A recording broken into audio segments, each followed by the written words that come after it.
Hello everyone, welcome back to my channel. Enjoy the mood lighting. It's daylight savings, so what can we do about it? So today I'm going to talk about romance book tropes. We all love them, we all hate them. Let's talk about them.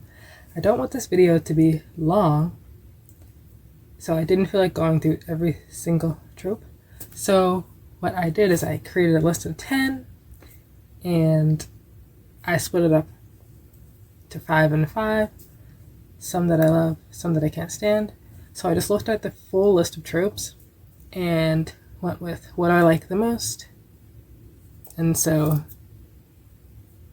I kind of went from favorite to least favorite, and then I thought about which ones do I hate the most. So I started with the one I can't stand, and then I went to ones that I'm more neutral about, that I can tolerate. So we're gonna go from best to worst. So first off, I love forced proximity. I really enjoy, when you have, there's a couple ways you can do it. There's so many different ways. You can have two people who have no reason to be in the same room, and just some force or reason brings them together. Or you can have people who are on the same.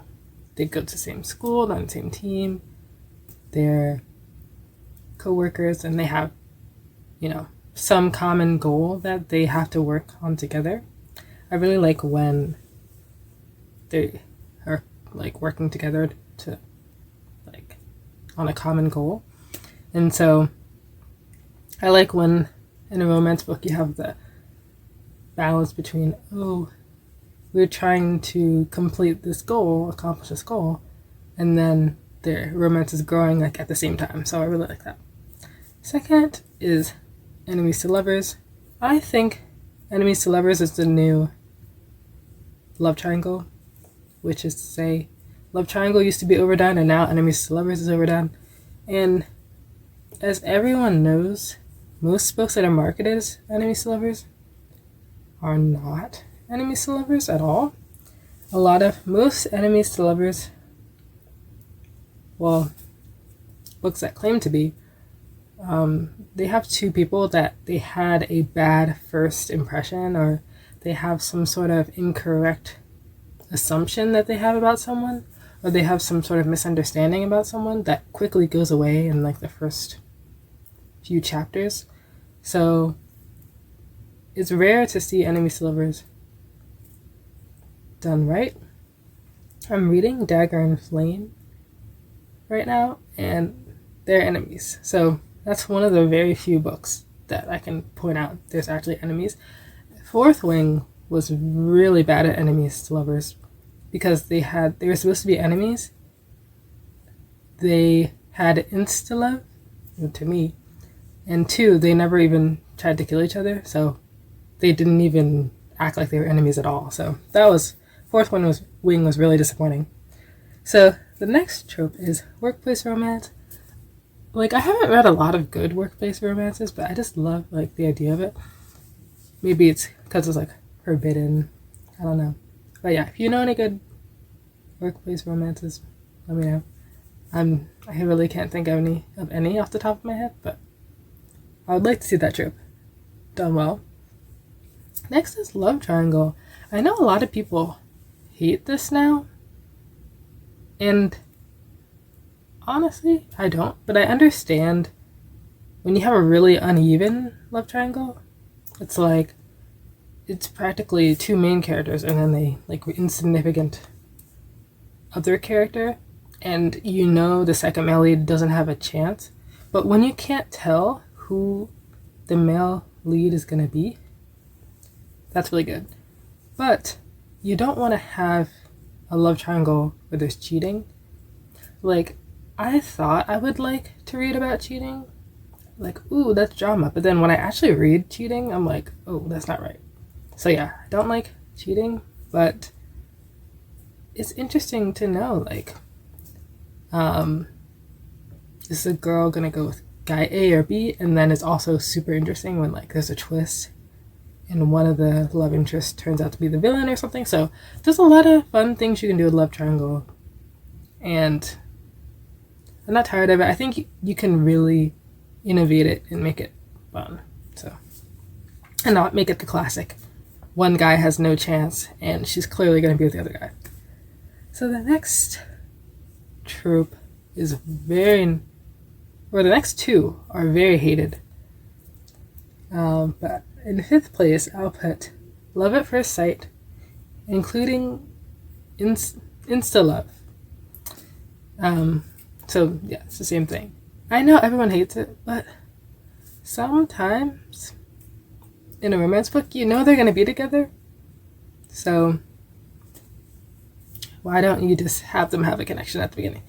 This doesn't work for every book, but honestly, I don't hate Love at First Sight. Sometimes I like it. Sometimes I do. Then there's Accidental Pregnancy. Everyone hates this, I know, but there are some really popular accidental pregnancy books. There's some books that you know before you start reading it.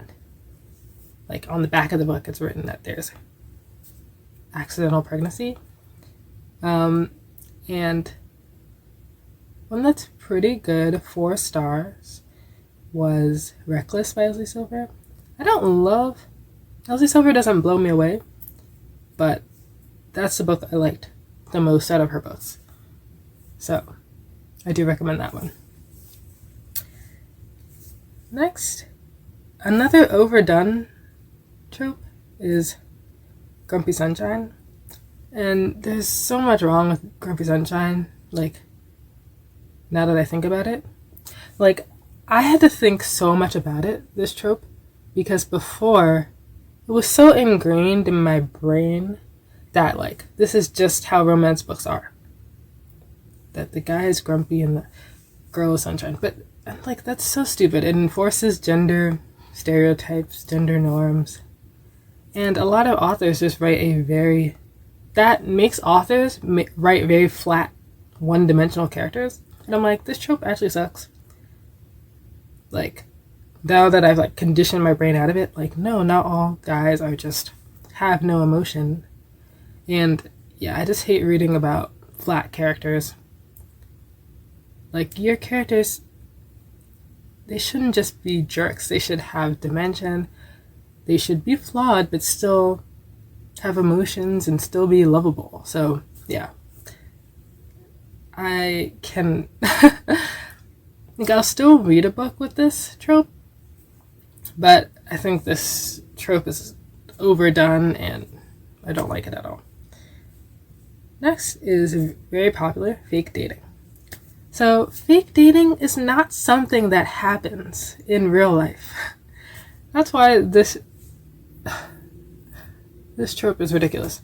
There's so many books, like, where they've had to make this ridiculous reason why they had to fake date, even though they both like each other. Like, just start dating for real. It's so frustrating when a couple is fake dating, when they know they both like each other and they know that, and they're like, oh, but I'm scared to really date them.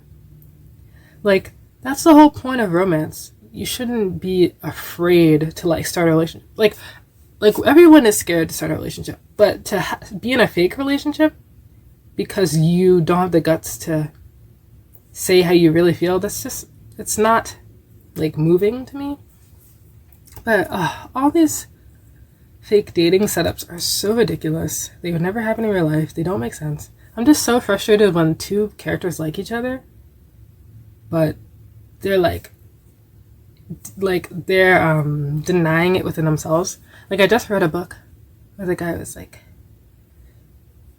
you like me, don't you? And she was like, no, I don't. And, like, you clearly do. Like, I cannot stand when someone knows they like someone and then they say, no, I don't. Like, they're just totally in denial. That drives me crazy. Like, if you like someone, just say it. And, like, I know that it's scared, but that's the whole point of a romance book. So, yeah, fake dating, the trope, like, the setups are so unrealistic and they don't make sense. So, next is bully romance. I mean, I don't have much to say about this. Like, who enjoys reading bully romance? I know people do, but I don't get it. Like, I do not understand bully romance. I didn't put stalker romance on here, but that's also just terrible. Just not an enjoyable read. It kind of ties in with Grumpy Sunshine. Like, I don't want to read about a jerk. Like, I want to read about a complex character who has like some compassion in him. So bully romance is not enjoyable at all for me. And last is age gap, because it's very simple, just jail. So that's all I gotta say. So thank you so much for watching this video, and let me know like what tropes you like, what tropes you don't like, what tropes I didn't say. And I'm gonna do Vlogmas this year, so I'm gonna be doing a ton of videos. So I'll see you in the next one. Bye.